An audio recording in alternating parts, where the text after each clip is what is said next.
సిద్ధం అంటారు ఒకరు, యుద్ధం అంటారు మరొకరు. వై నాట్ 175 అంటారు ఒకరు. వై నాట్ 175 అన్న పిలుపుతోనే అడుగులు ముందుకు వేస్తాం. వై నాట్ పులివెందుల అంటారు మరొకరు. వై నాట్ పులివెందుల అన్నను గెలిపించొద్దు అంటూ చెల్లెళ్ళు. సొంతం సొంతం నీకా నాకా హేండి. జగన్ గుర్తు పెట్టుకో, పవన్ కళ్యాణ్ వంక కూడా చూడలేరని చెప్పండి. ఇదే చెల్లెలు కదా 3200 కిలోమీటర్ల పాదయాత్రలు చేసి ఆ పార్టీని నడిపించిన దాన్ని నేను కదా అని అడుగుతున్నాం. ఈ సిద్ధం యుద్ధం పోరులో ఓటర్లు ఏమంటారో చూద్దాం.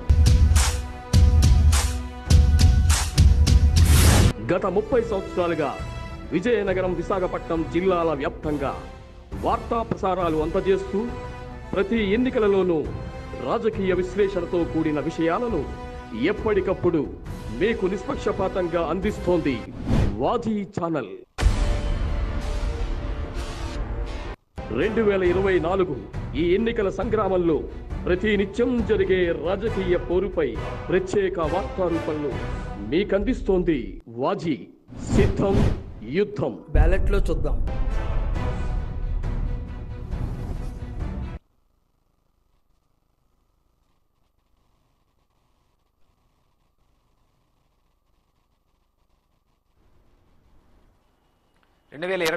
సార్వత్రిక ఎన్నికలు సమీపిస్తున్న నేపథ్యంలో వాజీ ఛానల్ ప్రసారం చేస్తున్న సిద్ధం యుద్ధం కార్యక్రమానికి స్వాగతం.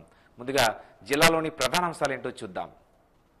మైక్రో అబ్జర్వర్లు ఎన్నికల ప్రక్రియ చాలా కీలకమని చెప్పి ఎన్నికల సాధారణ పరిశీలకులు చెప్పారు. ఇక దీనికి సంబంధించి మరొక వార్త చూసుకున్నట్లయితే నెల్లిమర్ల నియోజకవర్గంలోని వైసీపీ ఎమ్మెల్యే అభ్యర్థి బడుకొండ అప్పలనాయుడు ఈరోజు ప్రచారాన్ని హోరెత్తించారు. ఇక సాలూరు నియోజకవర్గంలోని కూడా సాలూరు ఉమ్మడి అభ్యర్థి అయినటువంటి గుమ్మిడి సంజయ్ కూడా ఈరోజు ప్రచారాన్ని నిర్వహించారు. పార్వతీపురం నియోజకవర్గ పరిధిలోని కూడా ఉమ్మడి అభ్యర్థి అయినటువంటి బోనెల విజయ్ చంద్ర కూడా ప్రచారాన్ని నిర్వహించారని మనం చెప్పుకోవచ్చు. ప్రధానంగా దీన్ని చూసుకున్నట్లయితే జిల్లా కలెక్టరేట్లోని ఈరోజు పారదర్శకంగా ఓటింగ్ ప్రక్రియను పూర్తి చేయాలని చెప్పి జిల్లా ఎన్నికల సాధారణ పరిశీలకులు ఎవరైతే ఉన్నారో హనీష్ చాబ్రా, ప్రహ్లాద్ పర్వేజ్, ఇక్బాల్, రోహిల్లా కోరారని మనం చెప్పుకోవచ్చు. ఈరోజు కలెక్టరేట్ ఆడిటోరియంలోని ఒక ప్రత్యేకమైనటువంటి మైక్రో అబ్జర్వర్లకు ఒక ప్రత్యేకమైనటువంటి శిక్షణ కార్యక్రమాన్ని నిర్వహించారని మనం చెప్పుకోవచ్చు. అంటే ఒక ప్రశాంతమైన వాతావరణంలో ఎన్నికల ప్రక్రియ జరగాలి, ఓటింగ్ ప్రక్రియ జరగాలి అని చెప్పి ఒక పక్క మైక్రో అబ్జర్వర్లకు వారంతా కూడా దిశానిర్దేశం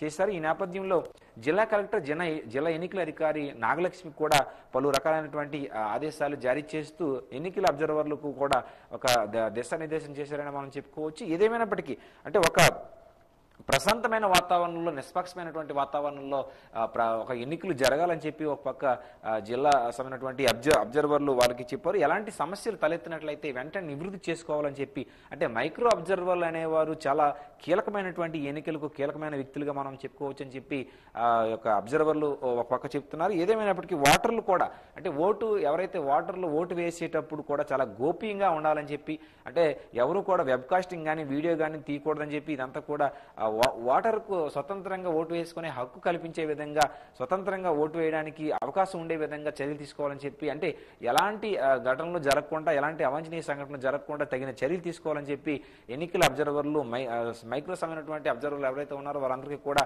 దిశానిర్దేశం చేశారని మనం చెప్పుకోవచ్చు. ఈ రోజు కలెక్టరేట్ ఆడిటోరియంలో ఒక ప్రత్యేకమైనటువంటి శిక్షణ కార్యక్రమాన్ని నిర్వహించారు. ఇక రెండో వార్త తీసుకున్నట్లయితే నెల్లిమర్ల వైసీపీ ఎమ్మెల్యే అభ్యర్థి బడుకొండ అప్పలనాయుడు ఈ రోజు ప్రచారాన్ని నిర్వహించారు. ఈ నేపథ్యంలో అంటే భోగాపురం మండలంలోని పలు గ్రామాల్లో నెల్లిమర్ల వైసీపీ ఎమ్మెల్యే అభ్యర్థి బడుకొండ అప్పలనాయుడు ప్రచారాన్ని హోరెత్తించారని మనం చెప్పుకోవచ్చు. ఒక ఆహ్లాదకరమైన వాతావరణంలో ఇదంతా కూడా ఒక ర్యాలీ మనం చూస్తున్న విజువల్స్, వైసీపీ సంబంధించినటువంటి కార్యకర్తలందరూ కూడా ఒక ఆహ్లాదకరమైన వాతావరణంలో ఒక ర్యాలీతో వెళ్లి ఆ భోగాపురం మండలంలోని పలు గ్రామాల్లో ప్రచారాన్ని నిర్వహించారని మనం చెప్పుకోవచ్చు. బడుకొండ అప్పలనాయుడు కూడా అంటే విద్యకు ఎక్కువగా ప్రాధాన్యత ఇచ్చింది వైసీపీ ప్రభుత్వం. ఏదైతే సంక్షేమ పథకాలు ఉన్నాయో అవన్నీ పూర్తి స్థాయిలో అమలు చేయాలంటే, నియోజకవర్గం మరింత అభివృద్ధి చెందాలంటే మాత్రం నెల్లిమర్ల నియోజకవర్గంలోని వైసీపీని గెలిపించాలని చెప్పి ఆయన అభ్యర్థించారని మనం చెప్పుకోవచ్చు. ఏదైనప్పటికీ అంటే ఒక ఈ ఐదు సంవత్సరాలు కూడా కొంత అభివృద్ధి చేస్తాం, మళ్ళీ అవకాశం ఇచ్చినట్లయితే మరింత అభివృద్ధి చేసే అవకాశం ఉందని చెప్పి నెల్లిమర్ల ఎమ్మెల్యే అభ్యర్థి వైసీపీ ఎమ్మెల్యే అభ్యర్థి బడుకొండ అప్పలనాయుడు చెప్పుకొచ్చారు. ఇక సాలూరు నియోజకవర్గ పరిధిలోని చూసుకున్నట్లయితే పాచిపెంట మండలంలోని ఈ రోజు ఉమ్మడి మధ్య తెలుగుదేశం జనసేన భారతీయ జనతా పార్టీ ఉమ్మడి అభ్యర్థి అయినటువంటి కూటమి అభ్యర్థి అయినటువంటి గుమ్మిడి సంజయరాణి ఈ రోజు ప్రచారాన్ని నిర్వహించారు. మనం దీనికి సంబంధించిన కూడా విజువల్ చూసుకున్నట్లయితే చాలా ఉత్సాహభరితమైనటువంటి వాతావరణంలో ప్రచారాన్ని మనం జరిపిందని మనం చెప్పుకోవచ్చు. పాచిపెంటలోని పలు గ్రామాల్లో పాచిపెంట మండలంలోనే ఉన్నటువంటి పరిధిలో ఉన్నటువంటి పలు గ్రామాల్లో ఈరోజు ప్రచారాన్ని నిర్వహించారని మనం చెప్పుకోవచ్చు. సైకో జగన్ పోవాలి, సైకిల్ రావాలని చెప్పి నేను నినాదంతో గుమ్మిడి సంజయరాణి ప్రచారాన్ని హోరెత్తించారు. మనం విజువల్ చూసుకోవచ్చు. ఒక ఆహ్లాదకరమైన వాతావరణంలో నృత్యాలు కూడా చేస్తూ గిరిజన సంబంధించినటువంటి నృత్యాలు కూడా చేస్తూ టీడీపీ ప్రచారం జరిగిందనే మనం చెప్పుకోవచ్చు. అంటే ఏదేమైనప్పటికీ అంటే వైసీపీ ప్రభుత్వం వచ్చినట్లయితే ఎంతో అవరోధాలు పడే అవకాశం ఉంది. అదేవిధంగా సంక్షేమ పథకాలు కూడా అమలయ్యే అవకాశం లేదు, అసలు అభివృద్ధి జరగలేదని చెప్పి ఒక పక్క సాలూరు సంబంధించినటువంటి కూటమి అభ్యర్థి గుమ్మిడి సంజయరాణి చెప్పుకొస్తున్నారు. ఈ నేపథ్యంలో ఒక ఉత్సాహభరితమైన వాతావరణంలో తెలుగుదేశం జనసేన భారతీయ జనతా పార్టీ సంబంధించినటువంటి నేతలందరూ కూడా ఒక ర్యాలీలో పాల్గొన్నారని మనం చెప్పుకోవచ్చు. నృత్యాలు కూడా ఒక ఆహ్లాదకరమైన వాతావరణంలో ప్రచారం జరిగిందని మనం చెప్పుకోవచ్చు. ఇక పార్వతీపురం నియోజకవర్గం పరిధిలో చూసుకున్నట్లయితే దీనికి సంబంధించి అంటే జనసేన భారతీయ జనతా పార్టీ తెలుగుదేశం ఉమ్మడి అభ్యర్థి అయినటువంటి కూటమి అభ్యర్థి బోనెల విజయచంద్ర ఈ రోజు పార్వతీపురం నియోజకవర్గంలోని పలు వార్డుల్లో పలు డివిజన్లలో వెళ్లి ప్రచారాన్ని హోరెత్తించారని మనం చెప్పుకోవచ్చు. అక్కడ కూడా తెలుగుదేశం పార్టీ శ్రేణులన్నీ కూడా ఒక ఆహ్లాదకరమైన వాతావరణంలో ఉత్సాహభరితమైనటువంటి వాతావరణంలో ఎన్నికల ప్రచారం జరిగిందని మనం చెప్పుకోవచ్చు. వైకాపా సంబంధించినటువంటి ఎమ్మెల్యే ఎవరైతే ఉన్నారో అలజంగి జోగారావుపై కూడా విమర్శలు గుప్పించారు. ఈ నేపథ్యంలో అసలు వైకాపా కానీ మళ్ళీ వచ్చినట్లయితే నియోజకవర్గం అభివృద్ధి చెందదని చెప్పి ఒక పక్క పార్వతీపురం సంబంధించినటువంటి కూటమి అభ్యర్థి చెప్పుకొచ్చారు. ఇది దీనికి సంబంధించిన జిల్లా సమాచారం. రాష్ట్రానికి సంబంధించి చూసుకున్నట్లయితే ఈ రోజు డోన్లో నంద్యాల జిల్లా సంబంధించినటువంటి డోన్లో ప్రజాగలం సభలో ఈరోజు మాజీ ముఖ్యమంత్రి తెలుగుదేశం పార్టీ అధినేత చంద్రబాబు సభలో పాల్గొని జగన్ పై విమర్శలు గుప్పించారు. అంటే ఏదైతే పట్టాదారు పాస్ పుస్తకాలు ఏమైతే ఉన్నాయో ఆ పాస్ పుస్తకాలపై జగన్ ఫోటో వేయడం చాలా అరాచకమైనటువంటి చర్యగా ఆయన అభివర్ణించారని మనం చెప్పుకోవచ్చు. ఒక సలహాదారులకు కూడా 1000 కోట్లు ఇచ్చి అదంతా కూడా ప్రజాధనాన్ని దుర్వినియోగం చేశారని చెప్పి వైసీపీపై విమర్శలు గుప్పించారు. ఈ నేపథ్యంలో రంగులు కూడా అంటే వైసీపీ ఏవైతే ప్రభుత్వ కార్యాలయాలు ఉన్నాయో కొన్ని కార్యాలయాలకి వైసీపీకి రంగులు వేసి వైసీపీ జెండా ఉన్నటువంటి ఏదైతే రంగులు ఉన్నాయో ఆ రంగులన్నింటిలో వేయడం వల్ల కూడా ప్రజాధనం దుర్వినియోగం అయిందని చెప్పి చంద్రబాబు ఒక పక్క విమర్శలు గుప్పించారని మనం చెప్పుకోవచ్చు. ఏదేమైనప్పటికీ అంటే ఒక ఆహ్లాదకరమైన వాతావరణంలో ప్రజాగలం సభ జరిగిందని మనం చెప్పుకోవచ్చు. అదేవిధంగా సలహాదారులకు కూడా అంటే ప్రభుత్వ సలహాదారులు ఎవరైతే ఉన్నారో వాళ్ళందరికీ కూడా కోట్లు కుమ్మరించి ఇదంతా కూడా అన్యాయంగా ప్రజాధనాన్ని దుర్వినియోగం చేశారని చెప్పి విమర్శలు గుప్పించారు. ఈ నేపథ్యంలో ఆరోగ్యశ్రీకి కూడా మొండు బకాయిలు ఉంచేసి ప్రజల ఆరోగ్యంపై రాష్ట్ర ప్రభుత్వం కూడా అదేవిధంగా వైసీపీ నేతలు ఆడుకున్నారని చెప్పి ధ్వజమెత్తారు. ఇదంతా కూడా అంటే సామాజికంగా ఉన్నటువంటి పార్టీ ఏదైనా ఉందంటే సామాజిక న్యాయం జరిగే పార్టీ ఏదైనా ఉందంటే తెలుగుదేశం జనసేన భారతీయ జనతా పార్టీ కూటమి అభ్యర్థులను తప్పనిసరిగా గెలిపించాలని చెప్పి చంద్రబాబు అభ్యర్థిస్తున్నారు. సామాజిక ద్రోహులుగా వైసీపీ నేతలను వైసీపీ సంబంధించినటువంటి పార్టీ అభ్యర్థులను వారంతా కూడా ఆరోపణలు చేశారు. ఇది దీనికి సంబంధించినటువంటి సమాచారం. అదేవిధంగా వైఎస్ జగన్మోహన్ రెడ్డి కూడా ఈరోజు అనకాపల్లి జిల్లాలో ఉన్నటువంటి చోడవరం నియోజకవర్గ పరిధిలోని ఏదైతే ఉందో ఈరోజు జగన్మోహన్ రెడ్డి ఒక ప్రత్యేకమైనటువంటి కొత్తూరు సభలో అంటే సిద్ధం యాత్ర అయిపోయిన తర్వాత నెక్స్ట్ జరిగినటువంటి ప్రచార సభలో ముఖ్యమంత్రి జగన్మోహన్ రెడ్డి పాల్గొంటున్నారు. అయితే ఏదైతే చంద్రబాబు గారిని గెలిపించినట్లయితే కొండ చెలవు నోట్లో మనం వేలు పెట్టినట్టే అవుతుందని చెప్పి చంద్రబాబును గెలిపించొద్దు, దయచేసి మళ్ళీ ప్రభుత్వ పథకాలన్నీ కూడా పూర్తి స్థాయిలో అమలు కావాలంటే మాత్రం వైసీపీని గెలిపించాలి, అన్ని సంక్షేమ పథకాలు కూడా అమలు కావాలంటే వైసీపీని గెలిపించాలని చెప్పి ముఖ్యమంత్రి జగన్మోహన్ రెడ్డి చెప్పుకొచ్చారు. ఈ నేపథ్యంలో ఒక ఆహ్లాదకరమైన వాతావరణంలో ఇక మూడు రకాలైనటువంటి అంటే ఈ జగన్మోహన్ రెడ్డి ఇక్కడే కాకుండా అంటే ఈ అనకాపల్లే కాకుండా 3 ప్రాంతాల్లో ఈరోజు తన యొక్క ప్రచారాన్ని నిర్వహించారని మనం చెప్పుకోవచ్చు. అంటే ఇదంతా కూడా కూటమిగా అంటే తెలుగుదేశం జనసేన భారతీయ జనతా పార్టీ వీరంతా కలిపి కాంగ్రెస్ కూడా తనపై దాడి చేస్తున్నాయని చెప్పి వాళ్ళంతా కూడా విమర్శలు గుప్పించారు. అంటే నియోజకవర్గాలకు సంబంధించి 175 సీట్లు, ఎంపీ సంబంధించినటువంటి 25 సీట్లు, మొత్తం 200 సీట్లు కూడా గెలిచే అవకాశం ఉందని చెప్పి ముఖ్యమంత్రి జగన్మోహన్ రెడ్డి చెప్పుకొచ్చారు. దీనికి సంబంధించినటువంటి పూర్తి విశ్లేషణ మరింత విశ్లేషణ అందించడానికి గజపతి నగరం నియోజకవర్గం సంబంధించినటువంటి జనసేన పార్టీ ఇన్ఛార్జ్ మర్రాపు సురేష్ గారు మన స్టూడియోకి రానున్నారు. బ్రేక్ తర్వాత ఆ విశ్లేషణ ఏంటో చూద్దాం.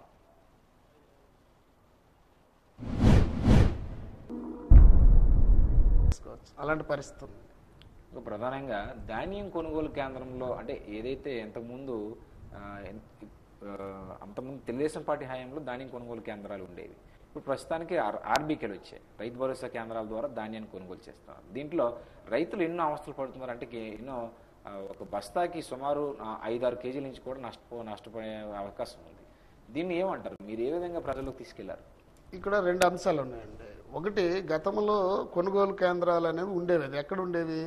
వెలుగు ద్వారా ఐకేపీ కేంద్రాలు ఏదైతే మహిళలు డ్వాక్రా మహిళలు ఉన్నారో వాళ్ళ గ్రూపులుగా పెట్టి వాళ్ళ ద్వారా కొనుగోలు చేసి దాని ద్వారా అవి మిల్లర్కి ఎక్కడికైతే అవసరం ఉందో అక్కడికి పంపించడం జరిగింది. దాని ద్వారా కొంతమంది ఆదాయం దొరికేది ఆ మహిళలకి.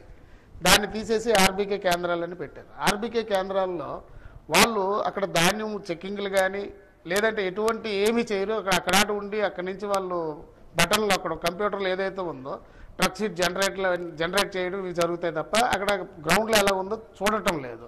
రెండోది, ఇప్పుడు ఆర్బీకే కేంద్రాలు మీరు అడిగిన క్వశ్చన్ ఏంటంటే వాళ్ళకి ఎక్స్ట్రా తూంచుతున్నారు. అవకాశం ఇప్పుడు వీళ్ళు ఎప్పుడైతే మన ఆర్బీకే కేంద్రంలో ఉన్నటువంటి స్టాఫ్ కరెక్ట్గా పనిచేశారో అంటే ధాన్యం కొనుగోలు చేసిన వెంటనే వాళ్ళు ఏంటంటే దాచుకోవడానికి కానీ ఎక్కడ గోడౌన్స్ కానీ ఎక్కడ లేవండి. వెంటనే చేను కొయ్యంగానే వర్షంకి భయపడి దాన్ని ఇమీడియట్గా దాన్ని ఎక్కడ ఆరబెట్టే పొజిషన్ కానీ ఎక్కడైనా వాళ్ళ ఆరబెట్టుకోవడం కళ్ళాలు తయారు చేసి ఇస్తున్నారు ప్రతి పంచాయతీలు. అలాంటి పరిస్థితులు ఎక్కడా లేవు కాబట్టి రైతు పచ్చిధాన్యం తేవడం వల్ల అది ఆరుదలకు వచ్చేస్తాయని చెప్పేసి మిల్లర్ కూడా వాళ్ళు టైట్ చేస్తున్నాడు. మాకు 1 కేజీ ఎక్స్ట్రా ఇస్తే కానీ మేము ఇవ్వలేమని. ఎందుకంటే డిసెంబర్లో వచ్చిన పంట ఈరోజు మార్చి ఏప్రిల్ వరకు అది మిల్లింగ్ చేసేసరికి 30 కేజీలకే పడుతుంది. అయితే అది రైతు ఎందుకు లాస్ అవ్వాలి? మిల్లర్లకి మీరు 67% ఈల్డింగ్ అని పెట్టారు. అంటే ఒక 100 కేజీలు ధాన్యం ఇస్తే 67 కేజీలు బియ్యం కావాలని చెప్పేసి డిపార్ట్మెంట్ వాళ్ళు అడుగుతున్నారు వాళ్ళ దగ్గర నుంచి. వాళ్ళకి 62-63 కేజీలు వస్తే వాళ్ళు ఎక్కడి నుంచి తెస్తారు? అంటే ఇటు మిల్లర్లు ఇటు రైతుని కూడా ఇబ్బంది పడుతుంది. అంటే సరైన లెక్కలు సరైన ఒక ల్యాబ్ అనేది పెట్టుకొని అసలు ఎంత ఈల్డింగ్ వస్తుంది, ఇక్కడ పంట వేస్తున్న పంట ఏంటి, మట్టిని బట్టి వీళ్ళు చేసి అవి సరిచేస్తే ఇటు మిల్లర్లు రైతులు కూడా ఇబ్బంది లేకుండా ఆ కేజీ కూడా ఎవరు అడగాల్సిన అవసరం ఉండదండి. ప్రధానంగా మరొక సమస్య ఏంటంటే ఆంధ్ర రిజర్వాయర్ సంబంధించినటువంటి పూడికి తీత పనులు గతంలో జరిగినట్టు ఈ 5 సంవత్సరాలు కూడా ఎప్పుడూ జరగలేదని చెప్పి ఒక ఆరోపణ ఉంది. దాన్ని మీరు ప్రజల్లోకి ఏ విధంగా తీసుకెళ్ళాలి? గజమార్ నియోజకవర్గంలో ఆంధ్ర రిజర్వాయర్ అనేది ఒక ప్రతిష్టాత్మకమైనటువంటి ప్రాజెక్ట్. దానిలో పూడికి తీత పనులు జరగలేదని చెప్పి ఆరోపణ. ఇప్పుడు ఆంధ్ర రిజర్వాయర్ 4 TMC కెపాసిటీ నేను అనుకుంటున్నాను కొంచెం అటు ఇటుగా. అయితే అందులో 50% 60% సిల్ట్ పూడికిపోతే కింద మట్టి ఎప్పుడైతే పూడికిపోయిందో అందులో నీరు నిల్వ ఉండదు. అంటే దగ్గర 3 TMCలు మట్టి పూడిపోతే పైన ఉన్నది 1 TMC. కానీ రిజర్వాయర్ చూస్తే ఫుల్ నిండుగా కనపడుతుంది. ఒకసారి గేట్ ఎత్తంగానే ఆ రైతులకి ఒక తడి కలుస్తే తర్వాత నీరు ఉండదు. అంటే ఇది ఇప్పుడు మాట్లాడుకోవడానికి మీరు ఎన్నిసార్లు ఇరిగేషన్ గురించి మాట్లాడినా వాళ్ళు ఒక తట్టడి మట్టి తీయలేదు, 1 రూపాయి ఇరిగేషన్ ఖర్చు పెట్టింది లేదు.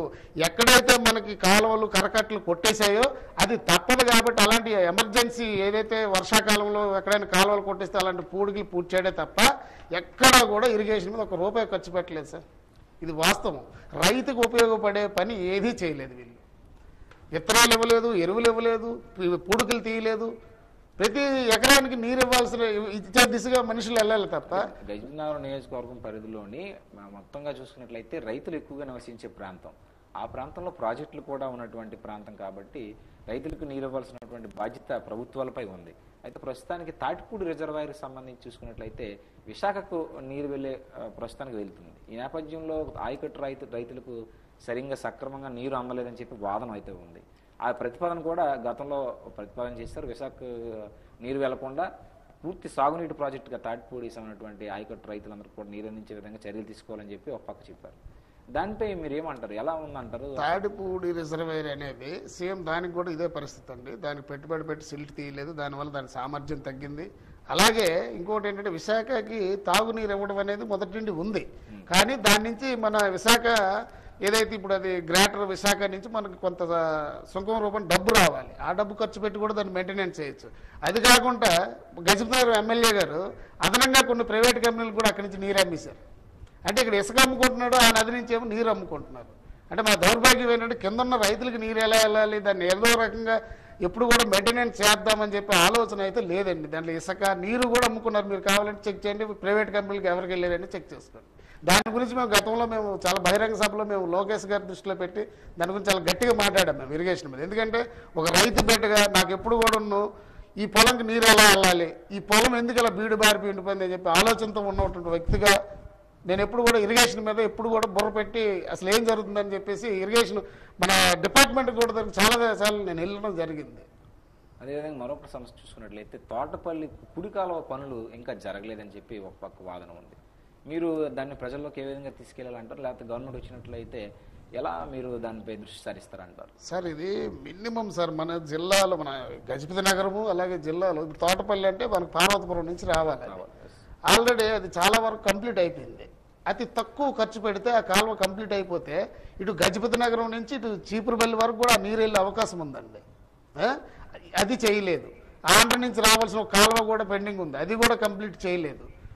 ఇట్లాంటివి చాలా ఉన్నాయి. మేము అవి అసలు మనకు ఉన్న రెండు సోర్సు, మూడో సోర్స్ వచ్చేసరికి అంటే గజపతినగరం నియోజకవర్గానికి తక్కువ యూజ్ అవుతుంది ఏదైతే మన తోటపల్లి కుడికాలు ఉంది. కానీ కొంత గ్రామాల్లో ఇక్కడ కవర్ అవుతూ అది కిందకి వెళ్ళిపోతుంది. ఎక్కడా కూడా ఇరిగేషన్ మీద వీళ్ళు బుర్ర పెట్టలేదు, ఆలోచన చేసే మినిస్టర్లు కూడా లేరు మన ఇరిగేషన్లో.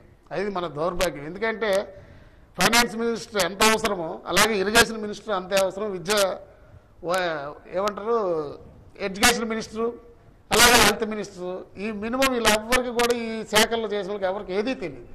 మన దౌర్భాగ్యం ఏంటంటే జగన్మోహన్ రెడ్డి అన్ని పవర్స్ ఆయన చేతిలో పెట్టుకొని వీళ్ళందరినీ ఒక కీలు బొమ్మలాగా అంతరించి మన జిల్లాలో అతి పెద్ద నాయకుడు బొత్స సత్యబాబుని కూడా ఒక మాట్లాడినివ్వకుండా ఏమి చేయకుండా నిర్వీర్యం చేసిన జగన్మోహన్ రెడ్డి అనమాట. గజపతి నగరంలో ప్రధానంగా చూసుకున్నట్లయితే కూటమి అభ్యర్థిగా కొండపల్లి శ్రీనివాస్ను ప్రకటించారు. ఈ నేపథ్యంలో జనసేన పార్టీ నేతలు అదేవిధంగా మాజీ ఎమ్మెల్యే కేఏ నాయుడు కానీ వాళ్ళలో ఉన్నటువంటి మీరందరినీ కూడా కలుపుకొని వెళ్ళలేదని చెప్పి ఒక ఆరోపణ అయితే ఉంది. అంటే జనసేన పార్టీ నేతలు కానివ్వండి, తెలుగుదేశం పార్టీ నేతలు కానివ్వండి, మీరంతా కూడా ఒక సమన్వయ లోపాన్ని కొండపల్లి శ్రీనివాస్ భర్తీ చేస్తున్నారంటారు.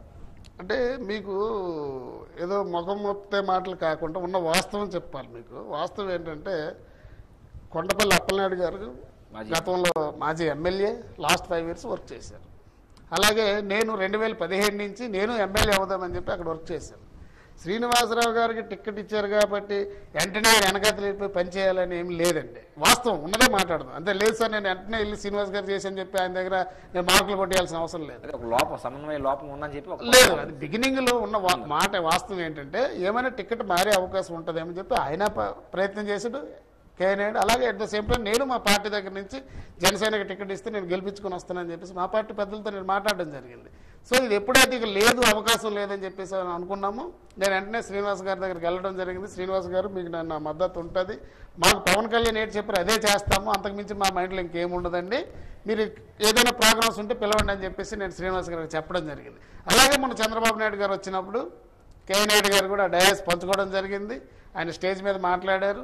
ఆయన పక్క ఇద్దరు వాళ్ళ అబ్బాయే కాబట్టి, వాళ్ళ అన్నయ్య గారు అబ్బాయే కాబట్టి ఎట్టి పరిస్థితులు ఆయన కూడా పని చేస్తున్నారు, గెలిపిస్తాం కూడా గజపతినగరం నియోజకవర్గం. గజపతినగరం నియోజకవర్గంలో ప్రచారాలు ఏ విధంగా జరుగుతున్నాయి? కూటమి అభ్యర్థితో మీరు ఎలా పాల్గొనబోతున్నారు? అంటే పాల్గొంటున్నారు, ఇంకా భవిష్యత్తులో ఈ 10 రోజులు ఎలా పాల్గొనబోతున్నారు?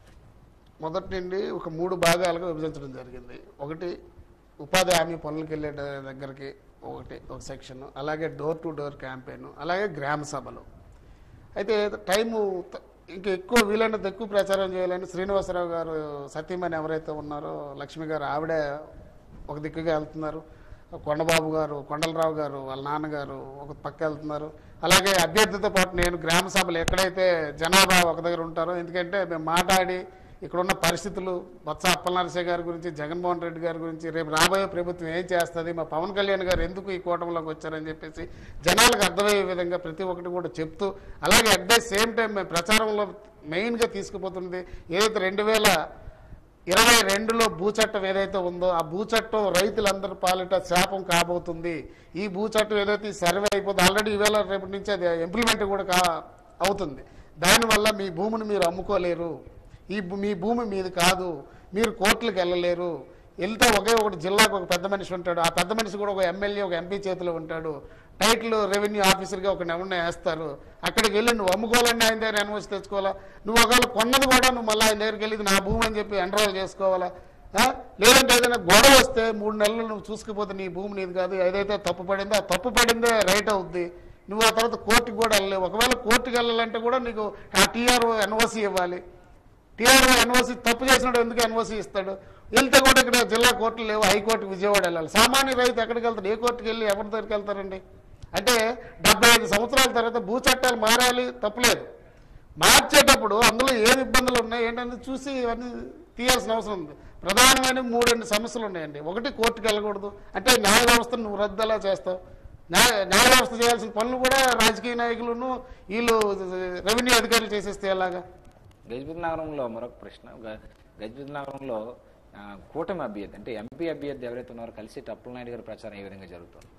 కలిసెట్టి అప్పలనాయుడు గారు ఎందుకంటే ఆయన 7 నియోజకవర్గాలు తిరగాలి కాబట్టి ప్రతి మండల హెడ్ క్వార్టర్ని కవర్ చేసే విధంగా ఆయనకు చెప్పాం. అలా కాకుండా బహిరంగ సభలు పెద్దవి పెట్టేటప్పుడు కూడా ఆయన ఇన్వైట్ చేస్తున్నాం. అలా 7 నియోజకవర్గం నుండి మా నియోజకవర్గం నుంచి కూడా ఆల్రెడీ 2 మీటింగ్లకు ఆయన ఇన్వైట్ చేయడం జరిగింది. మండల హెడ్ క్వార్టర్లో అయితే ఎట్టి పరిస్థితుల్లో కవర్ చేయాలి, బహిరంగ సభలు కవర్ చేయాలని చెప్పేసి ఒక ప్లానింగ్ పెట్టుకున్నాం. అలాగే ఎమ్మెల్యే అభ్యర్థితో పాటు వాళ్ళ కుటుంబ సభ్యులు, అలాగే జనసేన నుంచి మేము 4 దిక్కులుగా వెళ్ళి, ఇప్పుడు జనసేనలో నేనున్నాను, అలాగే రవికుమార్ ఉన్నారు, కలిగి పండు ఉన్నాడు, ఇట్లా లక్ష్మణ ఉన్నాడు, ఇట్లా మండలాల వారీగా ఉన్నారు కాబట్టి మేము ఎలక్షన్ టీం వేసుకున్నాం. అనిల్ ఉన్నాడు, ఇట్లా ఉన్నారంటే ఏ మండలం మండలం వేసుకొని యువత దగ్గరికి ఎవరు వెళ్తే బాగుంటుంది, మహిళల దగ్గరికి ఎవరు వెళ్తే బాగుంటుంది, మైక్రో లెవెల్లో మేము ఎవరికి ఏం చెప్పాలి అవన్నీ చెప్తూనే ఎలక్షన్ క్యాంపెయినింగ్ చేస్తున్నాం. 100% శ్రీనివాసరావు గారిని మెజారిటీతో గెలిపిస్తాం, అందులో ఎటువంటి డౌటు లేదు. ఇప్పుడు సిట్టింగ్ ఎమ్మెల్యే చూసుకున్నట్లయితే ఇసుక మాఫియా, భూ కబ్జాలు చేశారని చెప్పి మీరు ఆరోపిస్తున్నారు. వాళ్ళు చూసుకున్నట్లయితే వైసీపీ నేతలు అవేం జరగలేదు, ఉట్టిట్టు మాటలని చెప్పి వాళ్ళు చెప్తున్నారు. ఏది ఇందులో అంత వాస్తవం ఉందంటారు? ఏం జరిగిందంటారు? అంటే బొండపల్లి పోలీస్ స్టేషన్ చెక్ పోస్ట్ని అడగాల, గజపతి నగరం రెవెన్యూ అధికారులను అడగాల. అంటే ఇప్పుడు వాళ్ళు ఎవరు చెప్పరండి, ఎక్కడికి వెళ్తున్నాయి ఏంటనేది అందరికీ తెలుసు. అందులోకి జగన్మోహన్ రెడ్డి గారి ప్రభుత్వంలో ఎవరు మాట్లాడడం లేదు. మాట్లాడడం లేదంటే నువ్వు మాట్లాడుతున్నావు కదంటే కొందరు ఉంటారు అక్కడెక్కడ మాట్లాడిన వాళ్ళు, కానీ అధికారులు సమాధానాలు ఇవ్వరు. స్థానికంగా ఉన్న నాయకులు అడగడానికి భయపడతారు. అక్కడ జగన్మోహన్ రెడ్డి గారు ఎంత పెద్ద మనిషి, మనకి ఇక్కడ ఈ జిల్లాలో బొత్సవాళ్ళు కూడా అంతే పెద్ద మనుషులు కాబట్టి ఎవరు మాట్లాడరు. ఉన్న వాస్తవాలు అవే. ఇసుక దోపిడీ జరగట్లేదా? క్వారీలు ఉన్నాయండి, ఫర్ ఎగ్జాంపుల్ క్వారీలు ఉన్నాయి. ఎన్ని క్వారీలు మైనింగ్ వాళ్ళు ఆఫ్ చేశారు, ఎన్ని క్వారీలు లైన్లో పెట్టారు? బొత్సవాళ్ళకి 3 క్వారీలు ఉంటే అందులో క్వారీ ఆపేస్తారు, అంటే అది కూడా ఆపేశారు కానీ చెప్పుకోవడానికి. మిగతా 2 క్వారీలు నడుస్తాయి. మిగతా ఎవరి దగ్గర కూడా క్వారీలు లేకుండా వాళ్ళ తాలూకు పర్మిషన్స్ అన్ని రద్దు చేస్తారు. అంటే జిల్లాలో ఎక్కడికి వెళ్ళాలి 4 క్వారీల నుంచి వెళ్ళాలి. అంటే ఏమంటే ఎవరైనా అడిగినందుకు మా క్వారీ కూడా ఒకటి మూసేశారు కదా అని అంటారు. దానికి ఆ నామ్స్ ప్రకారంగా ఎన్ని హెక్టార్లు ఇచ్చారు, ఎంత తవ్వుతున్నారు, ఎంత డీప్కి వెళ్తున్నారు, ఎంత చదరం తవ్వుతున్నారు ఎవరికి తెలియదు. ఇవన్నీ ప్రజల్లోకి తీసుకుని వెళ్తున్నారు మీరు? చెప్తున్నామండి 100%. ఈ రోజు కాదండి, మేము జనసేనలో గజపతినగరంలో అడుగు పెట్టినప్పటి నుంచి ఎక్కడ ఏం జరిగినా కూడా చెప్తున్నామండి. మీరు ఇంకా నమ్మరు, గజపతినగరంలో ఇంకోటి జరిగింది చెప్తాను. సామాన్యులకు ఇల్లు స్థలాలు ఇస్తామని చెప్పేసి భూసేకరణ జరిగింది, డీ పట్టా ల్యాండ్స్ అని, జగనన్న కాలనీలో. జగనన్న కాలనీ కోసం నువ్వు సేకరించిన భూమిని ఆ వెంచరు అది అక్కడ పెండింగ్లో ఉండి వేరే లేఅవుట్ వేశారు. ఆల్రెడీ దానికి సంబంధించిన డేటా అంతా రెడీ అయ్యింది. వేరే దగ్గర కొంతమందికి ఇచ్చారు, ఇదేదో గొడవల్లో ఉందని చెప్పి మళ్ళీ దీన్ని ఆపావు. ఆపినప్పుడు నువ్వు ఎవరి దగ్గర భూమి తీసుకుని వాళ్ళకి ఇచ్చేయాలి కదా. నువ్వు వాళ్ళకి డబ్బులు ఇచ్చావు, ఆ డబ్బులు రికవరీ పెట్టుకో, లేదా ప్రభుత్వం దగ్గరే ఉండాలి. అది ఒక ప్రైవేట్ వ్యక్తి పేరు మీద పేరు మారింది. అది దాని మీద మేము ఆల్రెడీ ఇక్కడ మేము కంప్లైంట్ కూడా ఇచ్చాము గ్రీవెన్స్లో, కానీ ఎవరు మాట్లాడింది లేదు దాని గురించి. ఇల్లు అండి ఆల్రెడీ పడిపోయి ఉన్నాయండి, ఆయన కడుతున్న ఇల్లు ఆల్రెడీ ఇప్పుడు పడిపోయి. ముచ్చర్లలో ఈ రోజు కూడా మీరు వెళ్ళి చూడొచ్చు, ఇల్లు పడిపోయి ఉన్నాయి అక్కడ. ఇప్పుడు ఈ మధ్య కాలంలోనే తెలుగుదేశం పార్టీలోకి చేరికలు జరిగాయి. అంటే మక్కువ శ్రీధర్ గారి ఆధ్వర్యంలో కూడా చేరిక జరిగినటువంటి నేపథ్యంలో అంటే వైసీపీ నుంచి తెలుగుదేశంలో చేరాయి. దాని ప్రభావం రేపు వచ్చే ఎన్నికల్లో ఎంత మేర పడే అవకాశం ఉందంటారు? తప్పనిసరిగా ఉంటుంది సార్. ఇప్పుడు మనిషికి మనిషి తోడైతే బలం ఎలాగ పెరుగుతుంది. మాకు ప్రధానంగా మొట్టమొదటి దత్తిరేజర్ మండలంలో చాలా గ్రామాలు వచ్చాయి. అందులో మీకు ఒక ఎగ్జాంపుల్ ఏంటంటే మాజీ ఎమ్మెల్యే వంగపూడి నారాయణ అప్పలరెడ్డి గారి కొడుకు కృష్ణ గారు జాయిన్ అవ్వడం జరిగింది. ఆ గ్రామంలో గ్రామ సభ పెడితే గ్రామంలో ప్రతి ఒక్కరూ వచ్చి అక్కడ కూర్చొని ఆయన ఎమ్మెల్యే అభ్యర్థి మాట్లాడింది, మేము మీతో ఉంటామని మిమ్మల్ని గెలిపిస్తామని ప్రజలే కరెక్ట్గా డైరెక్ట్గా చెప్తుంటారు. గడసాములో నిన్న గడసాములో ఊరంతా వచ్చి కూర్చున్నారండి రాత్రి 10 వరకు కూడా. అక్కడ కూడా వైసీపీ వాళ్ళు జాయిన్ అయ్యారు. అలాగే ఇక్కడ గజనగర్ నుంచి కూడా వస్తున్నారు. ప్రతి ఊర్లో జాయినింగ్స్ అనేది ఎవ్రీ డే ఉంటున్నాయండి. ఎమ్మెల్యే అభ్యర్థి వెళ్తే కంపల్సరీ అక్కడ 2-3 కుటుంబాలు లేదా 10 కుటుంబాలకి కండువా వేయడం జరుగుతుంది. అది కూడా సర్పంచులు, మాజీ ఎంపీటీసులు. అలాగే మక్కు శ్రీధర్ గారి గురించి కూడా మీకు తెలుసు. ఆయన ఒక జడ్పీటీసీగా 2 సార్లు చేసి ఉన్నాడు. ఆయనకి పొలిటికల్ ఇది ఎక్కువే ఉంది ఆయనకి. సో ఆయన కూడా వచ్చారు కాబట్టి ఒక మనిషి యాడ్ అవుతుంటే కంపల్సరీ బలం పెరుగుతుంది. తప్పనిసరిగా టీడీపీకి గెలుపు అక్కడ అవకాశం ఉందండి. ఇప్పుడు 2019 ఎన్నికల్లో జనసేన పార్టీ తరఫున రాజీవ్ అక్కడ పోటీ చేశారు గజనగర్ నియోజకవర్గం సంబంధించి. అప్పుడు ఎంత మేర ఓట్లు వచ్చాయి? ఇప్పుడు నెక్స్ట్ వచ్చినటువంటి కూటమి అభ్యర్థికి జనసేన పార్టీ నుంచి మీరు ఎన్ని ఓట్లు ఇచ్చే అవకాశం ఉందంటారు? ఇక్కడ మీకు 3 అంశాలు చెప్తాను సార్. ఎన్ని ఓట్లు వచ్చాయన్నారు కాబట్టి 2700, 3000 దగ్గర వచ్చాయి. ఇప్పుడు 2019. ఎందుకంటే నామినేషన్ వేయడానికి రేపు లాస్ట్ డేట్ అనగా చివరిగా టికెట్ ఆయనకి ఇవ్వటం, ఆయన నామినేషన్ వేసి జనాల్లో తిరగలేకపోవడం, నెక్స్ట్ వయసు కూడా తక్కువ, ఇంజనీరింగ్ చేసిన పిల్లాడు. సో ఆ క్యాంపెయిన్ చేయలేకపోవడం వల్ల గెలుస్తాడో గెలవడం అని చెప్పేసి మా జన సైనికులు, మెగా అభిమానులు చాలామంది వైసీపీకి అటు కొంత టీడీపీకి చెల్లాచెదరు అయిపోవడం జరిగింది. మా ఓటింగ్ అనేది 6% కాదండి. ఎప్పుడు 15 to 20% అనేది ఎప్పుడు ఉంది. కాకపోతే ఏంటంటే అక్కడ నిలబడిన వ్యక్తి ఆ ఓట్లన్నింటిని కూడా గ్రాప్షన్ చేసుకోవడంలో పొరపాటు జరిగింది తప్ప అప్పుడు తక్కువే పడ్డాయి. అయితే మీకు రెండో విషయం ఏంటంటే పీఆర్పీకి 10 రోజుల వ్యవధిలో కడబండి శ్రీనివాసరావు టికెట్ ఇచ్చినప్పుడు దగ్గరగా 30,000 ఓట్లు పడ్డాయండి 10 రోజుల వ్యవధిలోనే. అంటే అక్కడ మెగా అభిమానులు చాలా ఎక్కువ మంది ఉన్నారు గజనగర్ నియోజకవర్గంలో.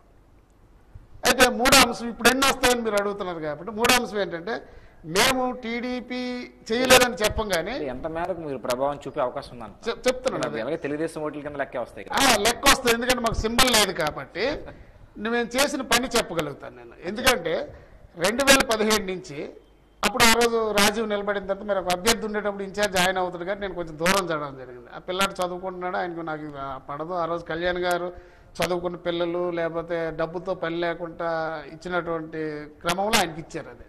సో అలాగని చెప్పి నేను నియోజకవర్గం వదలకుంటే గ్యాప్ వచ్చినప్పటికీ ఆ పిల్లలందరూ నన్ను వచ్చి అన్నా మీరు రావాలి, ఇలా పొరపాటు జరిగింది, మీరు ఇక్కడ ఉండాలని చెప్పి పిలిస్తే నేను ఇక్కడ వచ్చి వర్క్ చేయడం స్టార్ట్ చేశాను.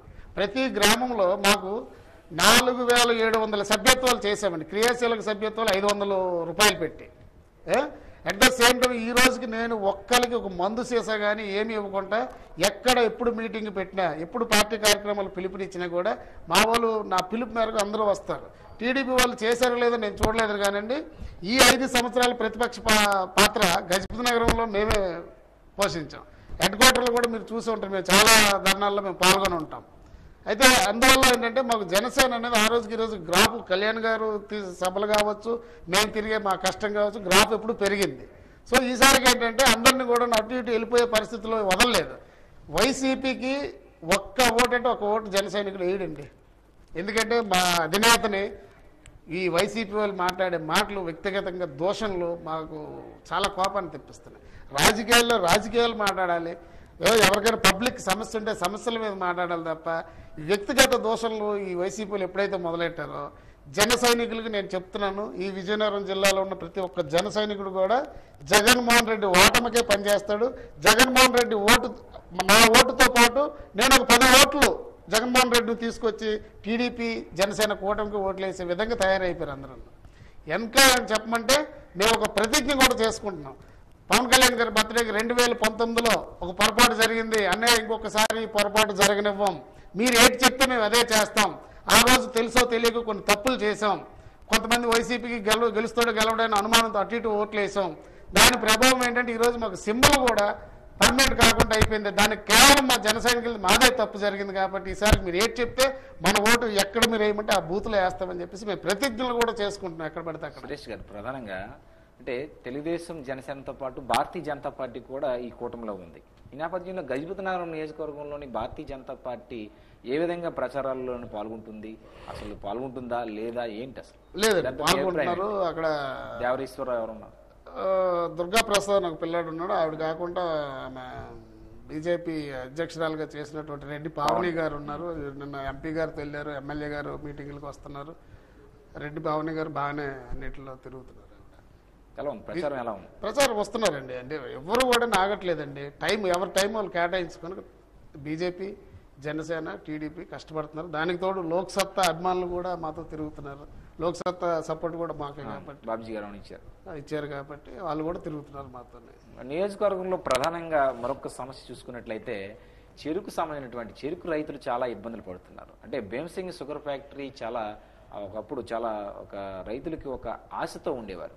ఈ షుగర్ ఫ్యాక్టరీ బాగుండడం వల్ల రైతులకు ఎన్నో మంచి జరిగే అవకాశం ఉండేది. ఇప్పుడు ఆ షుగర్ ఫ్యాక్టరీ మూసినటువంటి పరిస్థితులు ఉన్నాయి. ఎందుకంటారు, ఎందుకు మూసివేస్తారంటారు? లేకపోతే వైసీపీ ప్రభుత్వంలో ఏం జరిగిందంటారు? లేకపోతే ఒకరు మీరు కూటమి ప్రభుత్వం వచ్చినట్లయితే అది తెరిచే అవకాశం ఉందంటారా? తప్పనిసరి సార్. ఇది యాక్చువల్గా ఇది రైతులు చాలా మంచి ప్రశ్న. అది ఈ ఫ్యాక్టరీ 150,000 మెట్రిక్ టన్నుల కెపాసిటీ. దీన్ని అలాగ తీసుకొచ్చి 40,000 మెట్రిక్ టన్నులకు తీసుకొచ్చేసారు. అంటే ఒక ఫ్యాక్టరీని ఒక ప్లానింగ్ ప్రకారంగా దాన్ని ఏ రకంగా షట్ డౌన్ చేసేసి దీన్ని యాక్షన్లో పెట్టి అమ్మేద్దామనే పరిస్థితికి వచ్చారు. ఎందుకంటే నేను షుగర్ ఫ్యాక్టరీ నేను వెళ్ళాను, చూడడం జరిగింది, ఇంజనీర్లతో అందరితో మాట్లాడడం జరిగింది. దానికి ఒక 5 నుంచి 6 కోట్లు, లేదంటే ఇప్పుడు రోజులు పెరిగే కొద్ది కాస్ట్ పెరుగుతుంది కాబట్టి ఇంకొక 8 కోట్లు లేదా 10 కోట్లు అండి. రైతుల కోసం ఒక 10 కోట్ల రూపాయలు పెడితే మళ్ళీ పూర్వగతికి వెళ్ళిపోతుంది ఆ ఫ్యాక్టరీ.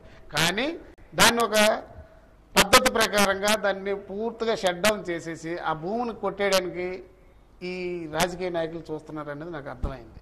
దాన్ని మేము మొన్న శంకరావం సభలో నేను చాలా గట్టిగా మాట్లాడి వినిపించాను కూడా. మాకు ఇక్కడ గంటేళ్ళలో జరిగిన సభలో మేము చెప్పాం, అయ్యా రేపు మీరు అధికారంలోకి రాగానే మాకు ఫస్ట్ ఈ షుగర్ ప్లాంట్ కావాల్సినంత చాలా తక్కువ డబ్బుతో అది చేయాలి. దాంతోపాటు ఇరిగేషన్ కూడా ఎక్కడ కొత్త ప్రాజెక్టులు మాకు ఇవ్వద్దు, ఉన్న ప్రాజెక్టులు తక్కువ డబ్బులతో పూర్తి అయిపోయి ఇవన్నీ మీరు పూర్తి చేయండి, ఇది మాకు అవసరం అని చెప్పేసి నేను దగ్గర 10-15 వేల మంది సమక్షంలో నేను అలా అడగడం జరిగింది. ఎందుకంటే అవి చెయ్యాలండి, తప్పదండి. యువతకి బాగుపడే రకంగా కంపెనీలు పెట్టాలి, వాళ్ళు చదువుకోవడానికి కావాల్సిన ఏర్పాట్లు చేయాలి. విద్యా రంగం కానీ వైద్య రంగం కానీ అలాగే వ్యవసాయదారులకు కావాల్సినటువంటి ఇరిగేషన్ సమస్యలు కానీ ఇలాంటివన్నీ చేయాలి. ఇప్పుడు రైతు భరోసా కేంద్రాలు పెట్టి వాళ్ళతో సక్రమంగా పనిచేయించండి. ఈ క్రాఫ్ట్ విధానాన్ని నమోదు సక్రమంగా జరిగేటట్టు చూడండి. మాజీ ముఖ్యమంత్రి చంద్రబాబు మొన్న బొండపల్లిలో జరిగినటువంటి సభలో అంటే ఏ విధంగా మనకు గజపతినగరం నియోజకవర్గం సంబంధించి ఎలాంటి భరోసా ఇచ్చారు? ఇప్పుడు ఓవరాల్గా గజపతినగరం అనేది స్పెసిఫిక్గా ఉన్నటువంటి ఇరిగేషన్ ప్రాజెక్టుల మీద ఆయన సమాధానం ఇచ్చారు. అలాగే షుగర్ ప్లాంట్ ఆయన ప్రస్తావించలేదు, కానీ మేము ఏదైతే రిప్రజెంటేషన్ ఇవ్వడం జరిగింది ఇట్లన్నిటిని కూడా తప్పనిసరిగా రేపు మనం అధికారంలోకి వచ్చిన తర్వాత ఒకటి ఏంటంటే 100 పడకల ఆసుపత్రి నత్తనడక నడుస్తుంది. అక్కడ ఎక్విప్మెంట్ వచ్చాయి, ఈ రోజుకి ఇన్స్టాలేషన్ చేయలేదు, డిగ్రీ కళాస్ పూర్తి చేయలేదు. అలాగే మనకి ఏదైతే మీరు ఇందాక లిఫ్ట్ ఇరిగేషన్ ప్రాజెక్టుకి సంబంధించింది కానీ ఇట్లా ప్రధానమైనవి రైతులు హాస్పిటల్కి సంబంధించిన ప్రధానమైనవన్నీ కూడా ఇవ్వడం జరిగింది. అలాగే స్కిల్ డెవలప్మెంట్ సెంటర్ ఎట్టి పరిస్థితుల్లో అంటే మా నియోజకవర్గానికి పేరు పెట్టి ఒకటి ఇవ్వలేకపోవచ్చు, కానీ జిల్లాకు 2 ఇవ్వండి ఎట్టి పరిస్థితుల్లో. ఎందుకంటే ఇక్కడ యువత గజపతినగరంలో కనీసం దగ్గర 18,000 మంది నిరుద్యోగ యువత ఉన్నారు. వీళ్ళందరికీ కూడా మేము ఏదో ఒక రకంగా స్కిల్ డెవలప్మెంట్ సెంటర్ని ఎవరైనా అవహేళన చేసి ఉండొచ్చు, కానీ ఏ ఒక్క మనిషి చదువు లేనోడికైనా కూడా ఒక 6 మాసాలు మనం ఏదైనా ఒక పని నేర్పితే ఆ పనిలో నిష్ఠాతుడయ్యాడు కంపల్సరీ స్కిల్ పెరిగితే ఎక్కడో వెళ్ళి బతకగలుగుతాడు. ఒక 30,000, 40,000, 50,000 పెట్టి ఒక దుబాయ్ వెళ్ళొచ్చు, ఒక ఫిట్టర్ నేర్పించచ్చు, ఒక వెల్డర్ నేర్పించవచ్చు, ఒక ఎలక్ట్రికల్ వర్క్ నేర్పించవచ్చు. వాళ్ళకి ఏది ఇంట్రెస్ట్ అయితే అది నేర్పించే అవకాశం ఉంది. కానీ స్కిల్ డెవలప్మెంట్ సెంటర్ల గురించి పెట్టాం. ఇలాంటివి ప్రజలు బాగుండాలి, పని చేసుకోవాలి సార్. ఫస్ట్ ప్రతి మనిషి పని చేయాలి. అలాగే ప్రతి ఒక్క సేనికి అదే భూమికి ఎక్కడైతుందో అక్కడ నీరు అవకాశాలు వాటర్ సదుపాయం ఎప్పుడైతే కల్పించామో మనం ఎవరి దగ్గర దేహాన్ని చేతులు చాపుకోవాల్సిన అవసరం లేదు. మనిషి పని చేయాలి, ఆరోగ్యంగా ఉంటాడు. పని చేస్తే ఉత్పత్తులు పెరుగుతాయి, తద్వారా ఆదాయం పెరుగుతుంది. ఆ వచ్చే డబ్బుతో రేపు పొద్దున్న ఎన్నైనా ఫ్రీ సంక్షేమ సంఘాలు ఎన్నైనా పంచవచ్చు.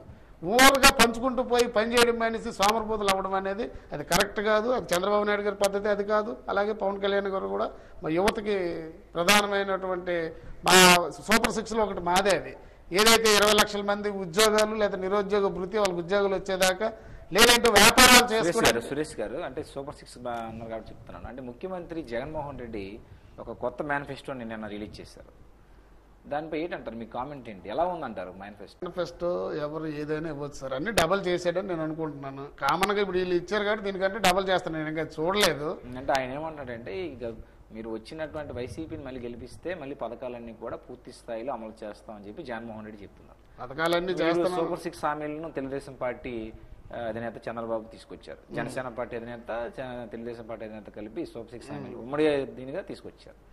ఏంటంటే రెండింటికి బ్యారేజ్ ఏంటంటే రెండింటికి బ్యారేజ్ ఏంటంటే సార్, ఒకటి కేవలం అప్పులు తెచ్చి పంచడమే వీళ్ళ తాలూకు వైసీపీ యొక్క మేనిఫెస్టో. ఇప్పుడు సూపర్ 6లో మీకు ఒకటి ఉంది, యువతకి 20 లక్షల మందితో కూడా మీరు పని చేయించగలిగితే వాళ్ళకి జీతాలు ఒకటే రావండి, వాళ్ళు చేసే పని ద్వారా ఉత్పత్తులు పెరిగితే తద్వారా ఆదాయం, రాష్ట్ర ఆదాయం పెరుగుతుంది. కొన్ని కంపెనీలు పెట్టగలిగితే కంపెనీలు చేసినటువంటి ఉత్పత్తులు ఎక్స్పోర్ట్లు జరుగుతాయి. ఎప్పుడు కూడా ఇంపోర్ట్ తగ్గించుకొని ఎక్స్పోర్ట్ పెంచుకోగలిగితే ఎవరికైనా డబ్బు వస్తుంది. ఇప్పుడు జగన్మోహన్ రెడ్డి కాలంలో కంపెనీలు వెనక్కి వెళ్ళే కానీ కొత్త కంపెనీలు ఎక్కడ పెట్టలేదు కదా. మేనిఫెస్టోలో అవి లేవంటారా? అతను ఉండవండి, ఉండవు. కావాలంటే మీరు ఏమైనా చూపించండి, ఒక్కటి చూపించండి. ఇది ఒకటే మీకు ఎగ్జాంపుల్ మీకు ఇందులో ఉన్నది. 20 లక్షల మంది పనిచేస్తే ఎలాగ ఉంటుందో ఒకసారి చూడండి, ఆదాయం పెరుగుతుంది. ఎందుకంటే నేను వ్యాపారాలు చేస్తున్నాను కాబట్టి ఇన్కమ్ ఎలా జనరేట్ చేయాలో నేను చెప్తున్నాను సార్. నేను 10వ తరగతి పోయాను. నేను ఈరోజు కంపెనీలు పెట్టిన అదే 200 మంది పని చేస్తాను. అంటే ఇన్కమ్ జనరేట్ చేయడం అంటే పని చేయడం అండి. డబ్బులు ఏమి ముద్రలేసి ఎంత దౌర్భాగ్యం అంటే గతంలో నేను ఒకసారి విన్నాను, కేంద్రం కాదు డబ్బులు లేవట, వాళ్ళే ప్రింట్ చేస్తారు, ప్రింట్ చేసి ఇవ్వలేరా అని ముఖ్యమంత్రి చూశాను నేను. అంటే డబ్బుని చాలా పెద్ద ముద్రలు కొట్టుకోవచ్చు. నిజం సార్, ఇది వాస్తవం. మీరు కావాలంటే వీడియోలోనే చూడండి. పని చేయాలి సార్, ప్రతి ఒక్కరు పని చేయాలి. పని చేయనటువంటి వాళ్ళు ఏదైతే వృద్ధులు ఉన్నారో అవి ఇప్పుడు ఉన్నాయి. ఎన్టీ రామారావు గారు 50 రూపాయలు ఇచ్చారండి, తర్వాత రాజశేఖర రెడ్డి గారు 200 చేశారు, చంద్రబాబు నాయుడు గారు వచ్చి 1000 చేశారు, 2000 చేశారు, 3000 కూడా ఇస్తానన్నారు, ఆయన పోయారు. ఓడిపోవడం జరగడం వల్ల ఈయన ఇచ్చారు, అది విడతలుగా పెంచి ఇప్పుడు 4000 ఇస్తానన్నారు. ఈ 4000 ఓట్ల కోసం ఇస్తారని చెప్పి జనాలు అనుకుంటున్నారు. కానీ నువ్వు కరెంటు బిల్లు 9 సార్లు పెంచావు, బస్ ఛార్జీలు పెంచావు, ప్రతి ఒక్కటి ఎరువులు పెరిగే, పప్పులు పెరిగే, ఉప్పులు పెరిగే, ప్రతి ఒక్కటి పెరిగినప్పుడు ఇంటి ఖర్చులు పెరుగుతాయి. కాబట్టి మహిళలకి 18,000 దాటి మహిళలకు 1500 రూపాయలు, అలాగే పెన్షన్ 4000 రూపాయలు. ఎందుకంటే నిత్యావసర సరుకులు పెరిగాడు, అది బతకలేడు, అందుకు ఇస్తున్నారు తప్ప ఓట్ల కోసం అయితే కాదు. అలా లెక్కలేసి అలాగే లెక్కలకి సంపాదన ఎక్కడి నుంచి సృష్టించాలనేది కూడా వాళ్ళు ఆల్రెడీ లెక్కలు వేసుకుని ఉన్నారు. అది చంద్రబాబు నాయుడు గారి విజన్ మీకు తెలుసు.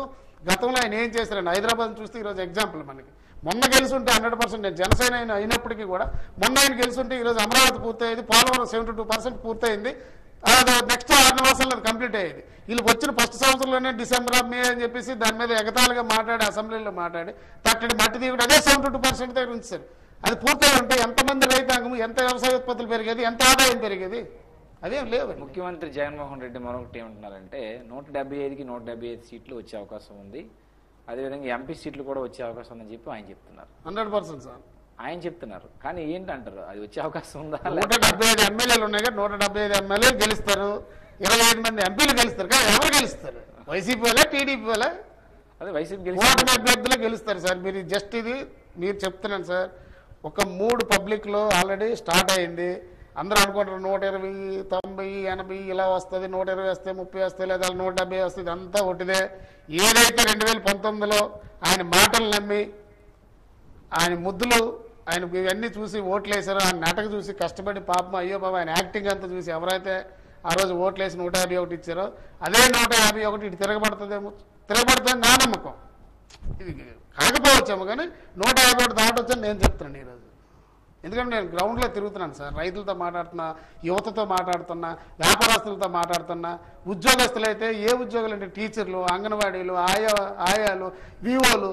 ఇప్పుడు ఏదైతే వెలుగు ప్రాజెక్టుకి వివోలు ఉన్నారు, ఒక్కొక్క నియోజకవర్గంలో 175 మంది వివోలు ఉన్నారు. వాళ్ళకేమో 3 సంవత్సరాలు జీవో పెట్టావు, 3 సంవత్సరాల పాటు ఈ పని చేయించుకొని ఆ తర్వాత ఉద్యోగం తీసిస్తే ఆ మహిళ ఎక్కడికి వెళ్తుంది? ఇలాంటివి చాలా ఉన్నాయండి. గజపతినగరంలో ప్రధానంగా మరొక సమస్య గ్రీన్ఫీల్డ్ హైవే వచ్చింది సార్. గ్రీన్ఫీల్డ్ హైవేలోని ఎంతోమంది రైతులు భూములు కోల్పోయారు. భూములు కోల్పోయినటువంటి వారందరికీ కూడా నష్టపరిహారం పూర్తి స్థాయిలో అందలేదని చెప్పి ఒక వాదన ఉంది.